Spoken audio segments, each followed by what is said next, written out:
Assalamualaikum warahmatullahi wabarakatuh. Kami siswa Lasar CPNS Kementerian Keuangan tahun 2021. Nama saya Muhammad Dorji Akbar dan teman saya Rifan Fahriansyah. Kami akan berdiskusi tentang benchmark aplikasi DJP Mobile dan Bea Cukai Mobile terhadap aplikasi Gojek. Ya, terima kasih Mas Dorki. Di sini saya akan menjelaskan sedikit apa sih benchmarking itu.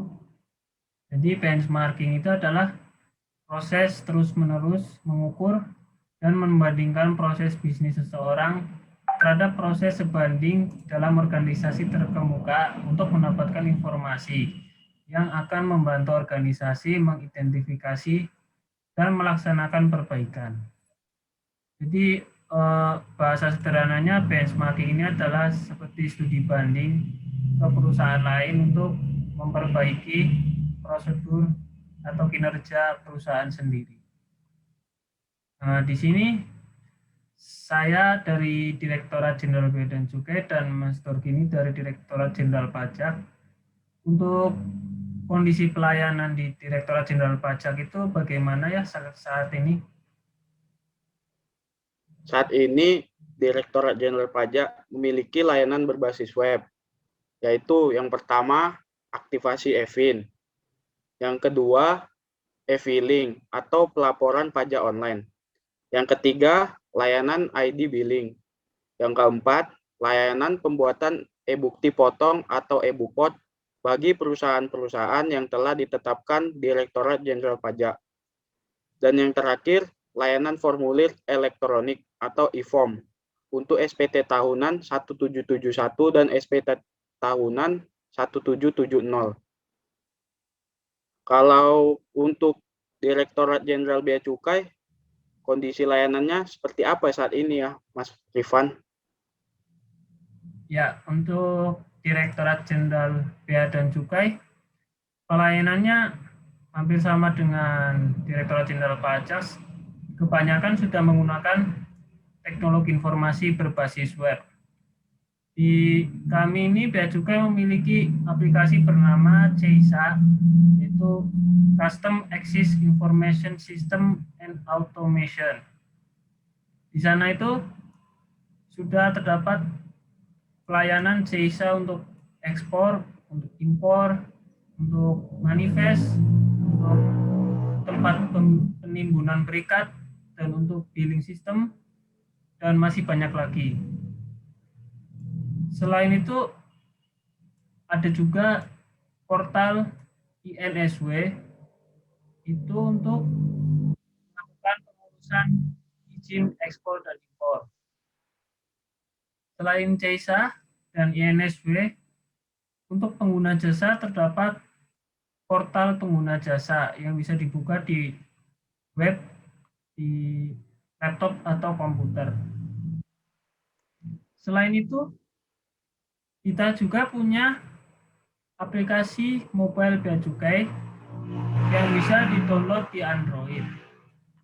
Tetapi di sini fiturnya baru ada untuk melakukan tracking barang kiriman, kemudian untuk mengecek kode HS, menghitung tagihan bea masuk juga bisa, dan untuk tracking dokumen pabean lainnya. Untuk di Direktorat Jenderal Pajak, apakah sudah memiliki aplikasi mobile untuk pelayanan? Kalau untuk DJP, saat ini udah ada ya aplikasi mobilenya, namanya M-Pajak. Tetapi di M-Pajak itu hanya beberapa fitur yang dapat digunakan. Yang pertama itu e-billing. Yang kedua itu NPWP digital. Yang ketiga, informasi KPP terdekat. Nah, itu tuh yang di KPP terdekat itu, ntar di aplikasinya dikasih tahu di mana letak KPP terdekat lewat peta. Yang keempat itu pengingat batas waktu penyetoran dan pelaporan pajak. Terus yang terakhir, serta informasi peraturan perpajakan terbaru. kalau kita mau benchmark terhadap aplikasi Gojek, sebenarnya aplikasi M-Pajak dan mobile Bea Cukai sepertinya masih banyak yang harus diperbaiki. Ya, betul sekali Mas Doki. Ini menjelaskan mengapa kita memilih aplikasi Gojek sebagai perusahaan yang kita benchmarking. Karena aplikasi Gojek ini adalah aplikasi yang revolusioner. Dia ini memiliki banyak layanan dalam satu aplikasi. Contohnya itu yang kita tahu, kita bisa memesan Gojek, Gokar untuk transportasi, untuk pembayaran ada GoPay, untuk tagihan bisa, bahkan bisa untuk memesan makanan, GoFood, seperti itu. Dan kita ingin Direktorat Jenderal Bea dan Cukai maupun Direktorat Jenderal Pajak untuk memiliki aplikasi yang serupa untuk meningkatkan pelayanan bagi stakeholder masyarakat. Iya, benar tuh Mas Rifan. Seharusnya aplikasi mobile kita juga dapat menyediakan pelayanan yang berbagai macam seperti aplikasi Gojek ya. Karena kita sering mendengar keluhan dari masyarakat itu tentang misalkan mau membayar pajak itu kayak susah gitu. Apalagi webnya susah diakses seperti itu. Kayak apa? Terlalu ribet seperti itu. Jadi misalkan kalau kita ubah ke aplikasi mobile itu menjadi lebih mudah karena hanya di genggaman seperti itu. Kalau untuk aplikasi versi mobile, mungkin kita bisa menyerupai aplikasi Gojek ya. Cuman terkadang terdapat beberapa hambatan-hambatan yang mungkin saja terjadi. Kalau untuk di Direktorat Jenderal Bea dan Cukai, apa aja tuh Mas hambatannya?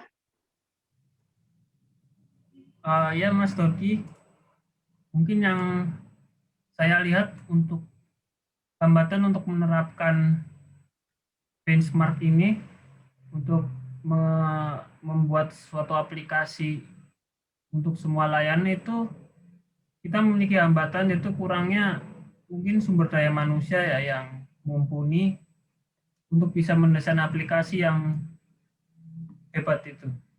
Karena pasti membutuhkan sumber daya yang banyak besar seperti itu Mas Tuki. Kalau untuk Direktorat Jenderal Pajak sendiri, hambatannya mungkin sama ya. Di kekurangannya di faktor SDM. Di Direktorat Jenderal Pajak juga sekarang kan ada lagi pembaruan ya sistem inti aplikasi perpajakan. Jadi beberapa SDM yang kompeten itu ditarik untuk mengembangkan aplikasi tersebut. Jadi kalau untuk aplikasi M-Pajak mungkin agak sedikit terbengkalai mungkin ya. Apa sih yang dapat diterapkan ke depannya melalui benchmarking ini terhadap nilai-nilai aneka? Kalau dari segi akuntabilitas, menurut Mas Rifan, gimana ya Mas? Ya, menurut saya dari nilai-nilai aneka ini kita bisa ada keterkaitan untuk akuntabilitas dengan menerapkan aplikasi mobile ini diharapkan dapat meningkatkan transparansi untuk dalam hal pelayanan untuk publik karena di aplikasi ini pasti akan memuat informasi yang jelas terkait pelayanannya, misalkan sudah sampai mana proses pelayanan saya seperti itu. Jadi pasti transparan. Kemudian untuk nilai nasionalisme apakah bagaimana Mas Turki? Kalau untuk nilai nasionalisme mungkin terdapat pada saling membantu ya, karena kita memberikan pelayanan terhadap publik dan publik membantu kita memberikan feedback lebih cepat terhadap apa yang telah kita layani. Mungkin seperti itu, Mas Rifan. Kalau untuk nilai etika publik gimana, Mas Rifan? Ya, saya melanjutkan dari nilai etika publik mungkin kita bisa dapatkan penerapan aplikasi ini bisa untuk misalkan masyarakat yang ingin bertanya kepada pegawai terkait prosedur pembayaran pajak seperti itu melalui chat di aplikasinya. Situ kita bisa terapkan sopan santun ya dalam hal tata krama chat seperti itu, chatting. Kalau untuk nilai komitmen mutu, kan kita di situ harus menjaga keefektifan dan efisiensi kerja. Nah, dengan mengembangkan aplikasi mobile ini, pasti sangat efektif dan mengefisiensi kinerja kita, khususnya dalam pelayanan.